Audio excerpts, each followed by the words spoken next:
ಪೌಷ್ಟಿಕ ಫುಡ್ ಚಾನಲ್ಗೆ ಸ್ವಾಗತ. ಇಂದಿನ ವಿಡಿಯೋನಲ್ಲಿ ವರ್ಷಪೂರ್ತಿ ಇಟ್ಟು ಬಳಸುವ ಸಾರಿನ ಪುಡಿ ಅಥವಾ ಹುಳಿ ಪುಡಿ ಮಾಡೋ ವಿಧಾನ ನೋಡೋಣ. ಈ ಪುಡಿ ಮಾಡಿಟ್ಕೊಂಡ್ರೆ ತಕ್ಷಣಕ್ಕೆ ಸಾರು ಮಾಡ್ಕೊಳ್ಳೋದಕ್ಕೆ, ಹುಳಿ ಮಾಡ್ಕೊಳ್ಳೋದಕ್ಕೆ ಸುಲಭ ಆಗುತ್ತೆ. ಅಥವಾ ಯಾವುದೇ ರೀತಿ ಗೊಜ್ಜುಗಳು ಮಾಡ್ಕೊಳ್ಳೋದಕ್ಕೂ ಈ ಪುಡಿ ಬಳಸ್ಕೋಬೋದು. ಈ ಪುಡಿ ಮಾಡೋದಕ್ಕೆ ಯಾವೆಲ್ಲ ಪದಾರ್ಥಗಳು ಬೇಕು, ಎಷ್ಟು ಪ್ರಮಾಣದಲ್ಲಿ ಬೇಕು ಮತ್ತು ಹೇಗೆ ಮಾಡೋದು ಅನ್ನೋದನ್ನು ಸ್ಟೆಪ್ ಬೈ ಸ್ಟೆಪ್ ಈ ವಿಡಿಯೋದಲ್ಲಿ ತೋರಿಸಿದೆ. ಸ್ಕಿಪ್ ಮಾಡ್ದಿರಾ ಪೂರ್ತಿ ನೋಡಿ. ಮೊದಲನೇದಾಗಿ ಮೆಣಸಿನ್ಕಾಯಿ, ಧನಿಯಾ ಎಲ್ಲ ಬಿಸಿಲಲ್ಲಿ ಚೆನ್ನಾಗಿ ಒಣಗಿಸ್ಬೇಕು. ಒಳ್ಳೆ ಬಿಸಿಲಿದ್ರೆ ಒಂದು ದಿನ ಸಾಕು. ಸ್ವಲ್ಪ ಬೆಚ್ಚಗಿರೋ ಅಂಥ ಬಿಸಿಲಿದ್ರೆ ಒಂದೆರಡು ದಿನ ಒಣಗಿಸ್ಕೋಬೇಕಾಗುತ್ತೆ. ಇಲ್ಲಿ ನಾನು ಅರ್ಧ kg ಪುಡಿ ಮಾಡ್ಕೊಳ್ಳೋ ವಿಧಾನ ತೋರಿಸ್ಕೊಡ್ತಾ ಇದ್ದೀನಿ. ಮೆಣಸಿನ್ಕಾಯಿ, ಧನಿಯಾ ಅರ್ಧ kg ಪ್ರಮಾಣದಲ್ಲಿ. ಕೆಲವರು 1 kgಗೂ ಮಾಡ್ಕೊಳ್ತಾರೆ. 3ರಿಂದ 4 ಜನ ಇರೋವಂಥ ಮನೆಗಳಿಗಾದರೆ ಅರ್ಧ kg ಪುಡಿ ಮಾಡ್ಕೊಂಡ್ರೇ ಸಾಕಾಗುತ್ತೆ. ಇದೇ 1 ವರ್ಷ ಬರುತ್ತೆ. ಮುಖ್ಯವಾಗಿ ಅರ್ಧ kg ಧನಿಯಾ, ಅರ್ಧ kg ಮಣ್ಕಟ್ಟು ಮೆಣಸಿನ್ಕಾಯಿ. ಇದ್ರ ಜೊತೆಗೆ ಉಳಿದಂಥ ಪದಾರ್ಥಗಳು ಎಷ್ಟು ಸೇರಿಸ್ಕೊಳ್ತೀವಿ ಅಂತ ಲೆಕ್ಕ. 3 ಥರ ಮೆಣಸಿನ್ಕಾಯಿ ತೊಗೊಂಡಿದ್ದೀನಿ. ಮಣ್ಕಟ್ಟು ಮೆಣಸಿನ್ಕಾಯಿ, ಗುಂಟೂರು ಮತ್ತು ಬ್ಯಾಡಗಿ ಮೆಣಸಿನ್ಕಾಯಿ ತೊಗೊಂಡಿದ್ದೀನಿ. ಇದೆಲ್ಲ ಪದಾರ್ಥಗಳನ್ನೂ ಅಳತೆ ಮಾಡಿ ಕಲ್ಲು ಕಸ ಏನಾದರೂ ಇದ್ದರೆ ಎಲ್ಲ ಶೋಧಿಸ್ಬಿಟ್ಟಿಟ್ಟಿದೆ. ಕರಿಬೇವಿನ ಸೊಪ್ಪು ಕೂಡ ಚೆನ್ನಾಗಿ ತೊಳೆದ್ಬಿಟ್ಟು ಸ್ವಲ್ಪ ಬಿಸಿಲಲ್ಲಿಟ್ಟರೆ ಸಾಕು. 1-2 ಗಂಟೆಗಳ ಕಾಲ ಬಿಸಿಲಲ್ಲಿ ಇಟ್ಬಿಟ್ಟು ನಂತರ ಹುರಿದ್ಬಿಟ್ಟು ಬಳಸ್ಕೊಂಡ್ರೆ ಒಳ್ಳೆ ಘಮ ಇರುತ್ತೆ ಪುಡಿ. ಈ ಪದಾರ್ಥಗಳೆಲ್ಲ ಎಷ್ಟೆಷ್ಟು ತೊಗೊಂಡಿದ್ದೀನಿ ಅಂತ ಹುರಿವಾಗ ಹೇಳ್ತಾ ಹೋಗ್ತೀನಿ. ಹುರಿದಂಥ ಪದಾರ್ಥಗಳನ್ನೆಲ್ಲ ಹಾಕೋದಕ್ಕೆ ಒಂದು ದೊಡ್ಡ ಬಾಕ್ಸ್ನ ಒಣ ಬಟ್ಟೆನಲ್ಲಿ ಒರೆಸ್ಬಿಟ್ಟಿಟ್ಟಿದ್ದೀನಿ. ನಾವು ಬಳಸೋವಂಥ ಪಾತ್ರೆಗಳು, ಪದಾರ್ಥಗಳೆಲ್ಲ ಚೆನ್ನಾಗಿ ಡ್ರೈ ಆಗಿರಬೇಕು.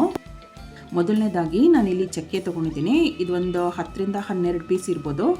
ಗ್ರಾಮ್ಸ್ ಲೆಕ್ಕದಲ್ಲಾದರೆ 8 ಗ್ರಾಮ್ ಅಷ್ಟಿದೆ.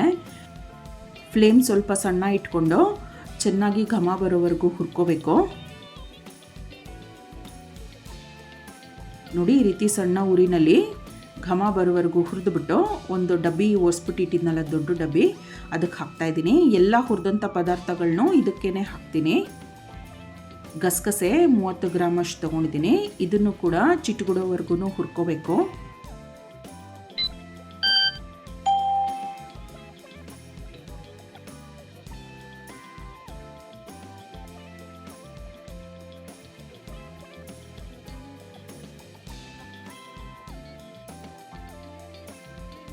ಗಸಗಸೆ ಹುರಿದಿದ ನಂತರ ಹುರುಗಡಲೆ ತೊಗೊಂಡಿದ್ದೀನಿ 100 ಗ್ರಾಮ್ ಅಷ್ಟು. ಇದನ್ನು ಚೆನ್ನಾಗಿ ಹುರ್ಕೊಳ್ಳೋಣ. ಹುರಿತಾ ಇರೋ ಪದಾರ್ಥಗಳೆಲ್ಲ ಸೀದ್ ಹೋಗಬಾರ್ದು, ಗರಿ ಗರಿ ಆಗಬೇಕು. ಆ ಹದ ಬರೋವರೆಗೂ ನಿಧಾನ ಆದ್ರೂ ಚೆನ್ನಾಗಿ ಹುರಿದ್ಬಿಟ್ಟು ನಂತರ ಪುಡಿ ಮಾಡಿಸ್ಕೊಂಡ್ರೆ ನಾವು ಎಷ್ಟು ದಿನ ಇಟ್ಟರೂ ಹಾಳಾಗೋದಿಲ್ಲ. ಹುರುಗಡಲೆ ಹುರಿದಿದ ನಂತರ 50 ಗ್ರಾಮ್ ಅಷ್ಟು ಸಾಸಿವೆ ಸೇರಿಸ್ತಾ ಇದ್ದೀನಿ. ಇದು ಕೂಡ ಚಿಟುಗುಡೋವರೆಗೂ ಚೆನ್ನಾಗಿ ಹುರಿಬೇಕು.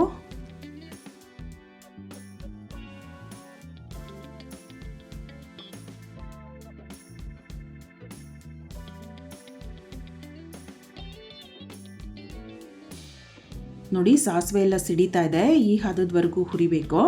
ನಂತರ 50 ಗ್ರಾಮ್ ಅಷ್ಟು ಮೆಂತ್ಯ ಹಾಕ್ಬಿಟ್ಟು ಇದನ್ನು ಹುರ್ಕೊಳ್ಳೋಣ.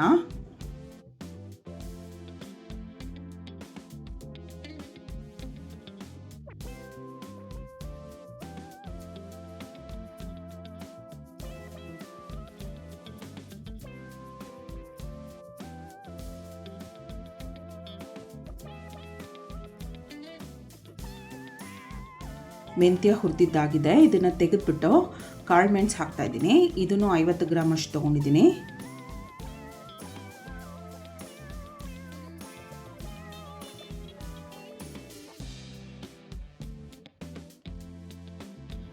ಎಲ್ಲ ಪದಾರ್ಥಗಳದ್ದು ಮೆಜರ್ಮೆಂಟು ಕರೆಕ್ಟಾಗಿರಬೇಕು. ಸ್ವಲ್ಪ ಹೆಚ್ಚು ಕಡಿಮೆ ಆದ್ರೂ ಪುಡಿ ಚೆನ್ನಾಗಾಗೋದಿಲ್ಲ ಮತ್ತು ಹುಳಿ ಸಾರೆಲ್ಲ ರುಚಿಸೋದಿಲ್ಲ.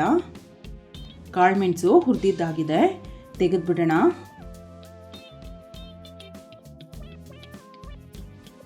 ಉದ್ದಿನಬೇಳೆ ತೊಗೊಂಡಿದ್ದೀನಿ 150 ಗ್ರಾಮ್ ಅಷ್ಟು. ಇದನ್ನು ಕೂಡ ಚೆನ್ನಾಗಿ ಗರಿ ಗರಿಯಾಗಿ ಹುರ್ಕೊಳ್ಳೋಣ.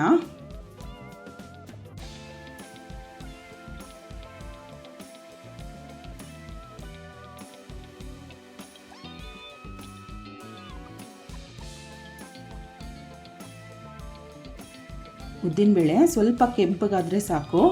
ನೋಡಿ, ಈ ರೀತಿ ಸ್ವಲ್ಪನೂ ಕಪ್ಪಾಗಿಲ್ಲ, ಆ ಹದದಲ್ಲಿ ಹುರ್ಕೋಬೇಕು. ನಂತರ 150 ಗ್ರಾಮ್ ಅಷ್ಟು ಅಕ್ಕಿ ಹಾಕ್ಬಿಟ್ಟು ಇದನ್ನು ಕೂಡ ಚೆನ್ನಾಗಿ ಹುರಿಬೇಕು.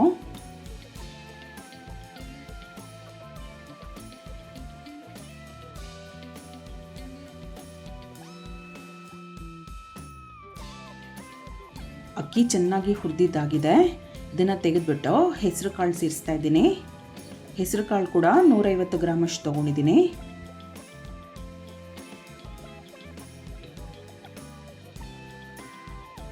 ಈ ಕಾಳುಗಳು ಹುರಿಯೋದಕ್ಕೆ ಸ್ವಲ್ಪ ಸಮಯ ಹಿಡಿಸುತ್ತೆ.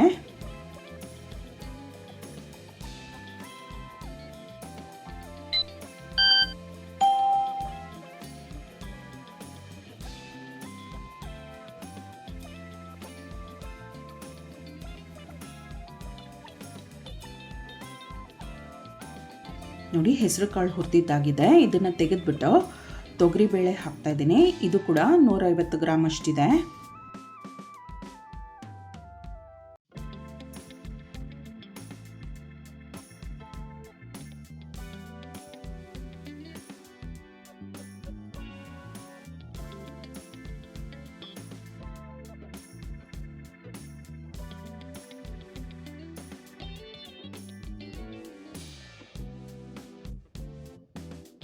ಬೇಳೆ ಹುರಿದಿದ್ದಾಗಿದೆ. ಇದನ್ನು ತೆಗೆದುಬಿಟ್ಟು ಕಡಲೆಕಾಳು ಹುರ್ಕೊಳ್ಳೋಣ. ಕಡಲೆಕಾಳು ಪ್ರಮಾಣ ಸ್ವಲ್ಪ ಜಾಸ್ತಿ, ಇದು 250 ಗ್ರಾಮ್ ಅಷ್ಟು ತೊಗೊಂಡಿದ್ದೀನಿ.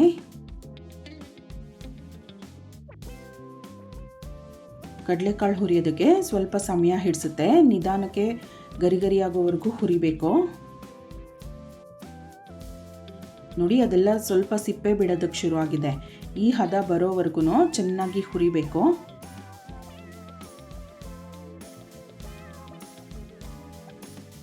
ಇದನ್ನು ತೆಗೆದುಬಿಟ್ಟು ಜೀರಿಗೆ ಹಾಕ್ತಾ ಇದ್ದೀನಿ. ಜೀರಿಗೆ ಪ್ರಮಾಣ ಸ್ವಲ್ಪ ಜಾಸ್ತಿ ಇರುತ್ತೆ, ಇದು 300 ಗ್ರಾಮ್ ಅಷ್ಟಿದೆ. ಜೀರಿಗೆ ಚಿಟ್ಟುಗುಡಬೇಕು, ಅಲ್ಲಿವರೆಗೂ ಚೆನ್ನಾಗಿ ಹುರಿಬೇಕು.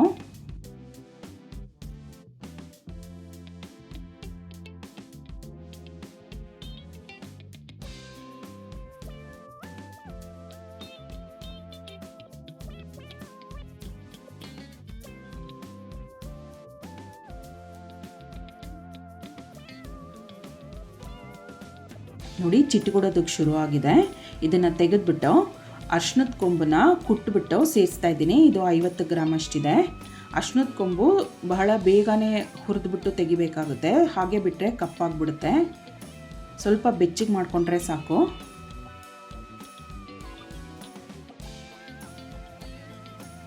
ನೋಡಿ, ಸ್ವಲ್ಪ ಬೆಚ್ಚಗೆ ಆಗ್ತಿದ್ದಂಗೆ ತೆಗೆದುಬಿಡಬೇಕು, ಇಲ್ಲಾಂದರೆ ಕಪ್ಪು ಬಂದುಬಿಡುತ್ತೆ. ಇದನ್ನು ತೆಗೆದುಬಿಟ್ಟು ಹಿಂಗೆ ಸೇರಿಸ್ತಾ ಇದ್ದೀನಿ. ಗಟ್ಟಿ ಹಿಂಗನ್ನ ಸ್ವಲ್ಪ ಪುಡಿ ಮಾಡಿಬಿಟ್ಟು ಸೇರಿಸ್ತಾ ಇದ್ದೀನಿ. ಇದು 30 ಗ್ರಾಮ್ ಅಷ್ಟಿದೆ. ಇದನ್ನು ಕೂಡ ಭಾಳ ಬೇಗ ಹುರಿದುಬಿಟ್ಟು ತೆಗಿಬೇಕು.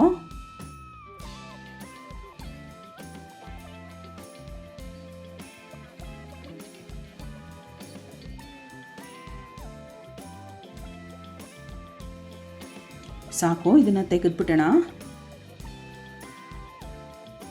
ಕರಿಬೇವಿನ ಸೊಪ್ಪು ಒಂದು ದೊಡ್ಡ ಬಟ್ಲು ಅಥವಾ ಗ್ರಾಮ್ಸ್ ಲೆಕ್ಕದಲ್ಲಾದರೆ 100 ಗ್ರಾಮ್ ಅಷ್ಟಿದೆ. ಫ್ರೆಶ್ ಆಗಿಯೇ ತೊಗೊಬೇಕು, ಆವಾಗಲೇ ಪುಡಿ ಒಳ್ಳೆ ಘಮ ಇರುತ್ತೆ, ರುಚಿ ಕೂಡ ಚೆನ್ನಾಗಿರುತ್ತೆ. ಇದನ್ನು ತೊಳೆದುಬಿಟ್ಟು 2ರಿಂದ 3 ಗಂಟೆಗಳ ಕಾಲ ಸ್ವಲ್ಪ ಬಿಸಿಲಲ್ಲಿಟ್ಟರೆ ಸಾಕು. ನಂತರ ಚೆನ್ನಾಗಿ ಈ ರೀತಿ ಹುರ್ಕೊಂಡು ಪುಡಿಗೆ ಸೇರಿಸ್ಕೊಂಡ್ರೆ ಚೆನ್ನಾಗಿರುತ್ತೆ.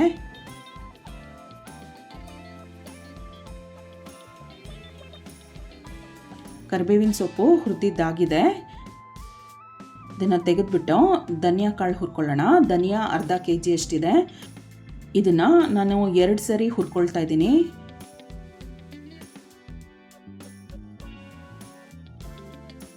ಇದನ್ನು ಇನ್ನೊಂದು ಸರಿ ಹುರ್ಕೊಳ್ಳೋಣ. ಚೆನ್ನಾಗಿ ಗರಿ ಆಗೋವರೆಗೂ ಹುರ್ಕೋಬೇಕು.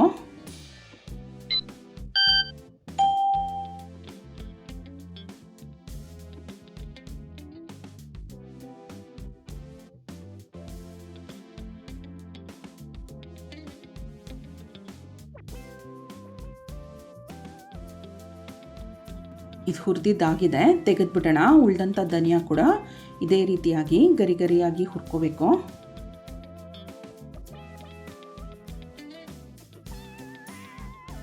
ತೆಗೆದುಬಿಟ್ಟು ಮೆಣಸಿನ್ಕಾಯಿಗಳನ್ನ ಹುರ್ಕೊಳ್ಳೋಣ. ಮೊದಲನೇದಾಗಿ ಬ್ಯಾಡಗಿ ಮೆಣಸಿನ್ಕಾಯಿ ಹುರ್ಕೊಳ್ತಾ ಇದ್ದೀನಿ. 1/4 kg ಅಷ್ಟು ಬ್ಯಾಡಗಿ ಮೆಣಸಿನ್ಕಾಯಿ ತೊಗೊಂಡಿದ್ದೀನಿ. ಅರ್ಧ kg ಮಣ್ಕಟ್ ಮೆಣಸಿನ್ಕಾಯಿ, 1/4 kg ಬ್ಯಾಡಗಿ ಮೆಣಸಿನ್ಕಾಯಿ, 350 ಗ್ರಾಮ್ ಗುಂಟೂರು ಮೆಣಸಿನ್ಕಾಯಿ ತೊಗೊಂಡಿದ್ದೀನಿ.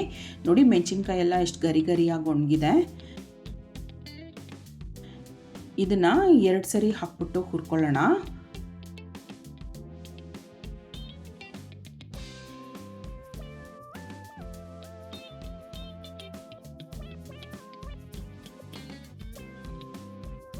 ಎಲ್ಲ ಡ್ರೈ ರೋಸ್ಟೇ ಮಾಡ್ಕೋಬೇಕು. ಮೆಣಸಿನ್ಕಾಯಿ ಹುರಿಯುವಾಗಲೂ ಕೂಡ ಎಣ್ಣೆನ ಸೇರಿಸ್ತಾ ಇಲ್ಲ ನಾನು. ಈ ರೀತಿ ಹುರಿದ್ಬಿಟ್ಟು ಪುಡಿ ಮಾಡ್ಕೊಂಡ್ರೆ ನಾವು ವರ್ಷ ಕಾಲ ಇಟ್ಟರೂ ಪುಡಿ ಹಾಳಾಗೋದಿಲ್ಲ, ವಾಸನೆ ಬರೋದು, ಹುಳ ಬೀಳೋದೆಲ್ಲ ಏನೂ ಆಗೋದಿಲ್ಲ.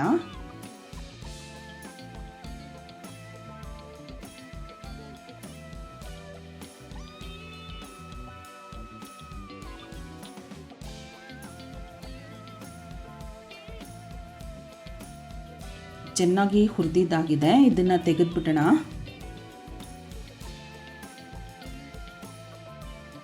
ನೋಡಿ, ಕಡೆಯಲ್ಲಿ ಮೆಣಸಿನ್ಕಾಯಿ ಬೀಜಗಳೆಲ್ಲ ಕಪ್ಪಾಗಿರುತ್ತಲ್ಲ, ಅದನ್ನು ಸೇರಿಸಬಾರ್ದು, ಅದನ್ನು ಬಿಸಾಕ್ಬಿಡ್ಬೇಕು.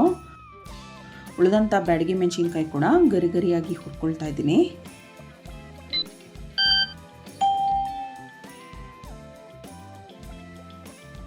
ಮಣ್ಕಟ್ ಮೆಣಸಿನ್ಕಾಯಿ ಅರ್ಧ kg ತೊಗೊಂಡಿದ್ದೀನಿ. ಸಾರಿನ ಪುಡಿ ಅಥವಾ ಹುಳಿ ಪುಡಿಗೆ ಈ ಮಣ್ಕಟ್ ಮೆಣಸಿನ್ಕಾಯಿ ಒಳ್ಳೆ ಖಾರ ಕೊಡುತ್ತೆ. ಇದನ್ನು ಸ್ವಲ್ಪ ಸ್ವಲ್ಪನೇ ಹುರ್ಕೋಬೇಕು.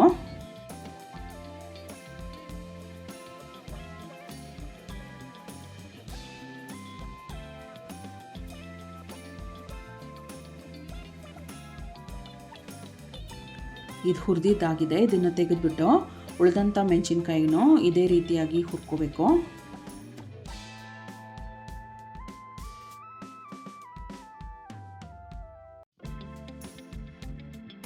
ಮಣ್ಕಟ್ ಮೆಣಸಿನ್ಕಾಯಿ ಹುರಿದ ನಂತರ ಗುಂಟೂರು ಮೆಣಸಿನ್ಕಾಯಿ ಹುರ್ಕೊಳ್ತಾ ಇದ್ದೀನಿ. ಇದು 350 ಗ್ರಾಮ್ ಅಷ್ಟು ತೊಗೊಂಡಿದ್ದೀನಿ.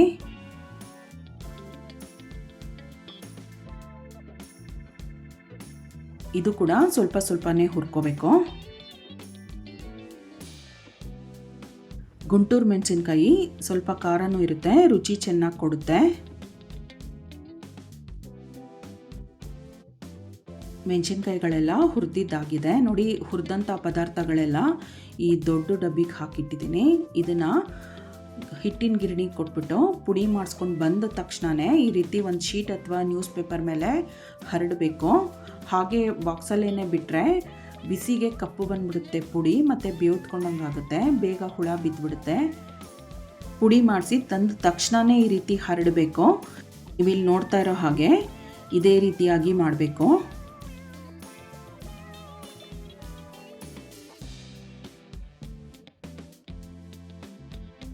ಈ ರೀತಿ ಒಂದು 10 ನಿಮಿಷ ತಣ್ಣಗಾಗೋದಕ್ಕೆ ಬಿಡಬೇಕು.